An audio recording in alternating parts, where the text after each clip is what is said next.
एक वेळ अशी होती जेव्हा स्वर्गलोकामध्ये एक मोठा समारंभ आयोजित करण्यात आला होता.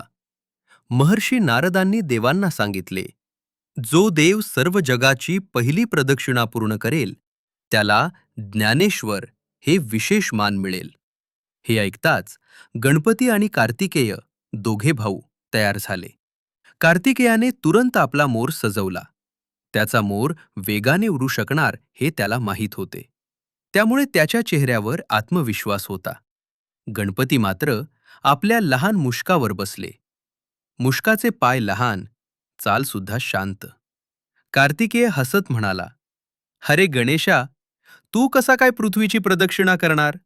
माझ्या मोरा एवढा वेग तुझ्याकडे नाही. गणपती फक्त शांत हसले. महर्षी नारदांनी स्पर्धेला प्रारंभ दिला.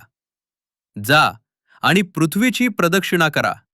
कार्तिकेय क्षणात वेगाने मोरावरून आकाशात झेपावला.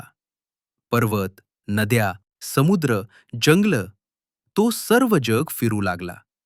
त्याला खात्री होती की हा मान त्यालाच मिळेल.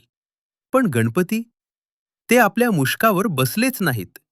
ते हळूच उठले आणि आपल्या आई-वडिलांकडे, महादेव आणि पार्वती मातेच्या जवळ गेले. गणपतीने त्यांना नमस्कार केला आणि प्रेमाने त्यांच्या भोवती एक प्रदक्षिणा केली. नंतर शांतपणे म्हणाले, माझ्यासाठी आई-वडील म्हणजेच संपूर्ण जग. त्यांच्या भोवती प्रदक्षिणा केली म्हणजे मीच पृथ्वीची प्रदक्षिणा केली. हे ऐकून महादेव आणि पार्वती माता आनंदले. नारदांनीही टाळ्या वाजवल्या. गणेशा, तूच ज्ञानेश्वर, कारण तू बुद्धीने पृथ्वीची प्रदक्षिणा पूर्ण केली. थोड्या वेळानंतर कार्तिकेय दमून भागून परत आला. त्याने संपूर्ण पृथ्वी प्रदक्षिणा केली होती. पण त्याला दिसले, गणपती आधीच विजयी ठरले आहेत.